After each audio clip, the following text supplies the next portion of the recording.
Beda l-proċess leġislattiv biex isiru emendi bżonjużi fl-dwar il-patrimonju kulturali bilan li jiġi mħares u protett il-patrimonju Malti.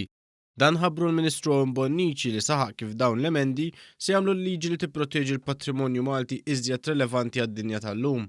Dal-pakket ta' emendi se jbidlu mill-qieħ il-liġi tal-patrimonju kulturali u ħajamlu aktar relevanti għad-dinja tal-lum f'setturi bħal huma ir-restawraturi, il-konservaturi, il-patrimonju ta' taħt il-baħar fejn tidħol il-ħidma ta' Heritage Malta u anke l-awtoritajiet l-oħra regolatorji ta' dan is-settur.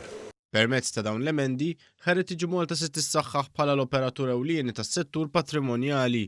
Dan filwaqt il-professjoni tar-restawraturi u l-konservaturi se tkun rikonoxxuta permezz ta' warrant.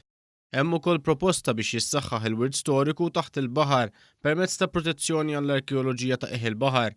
Dan kollu sar magħruf waqt simpożju bjennali dwar kif evolvew l-irħula Maltin bl-isem The Maltese Village li ttella mill-aqda wirt iż-żejtun.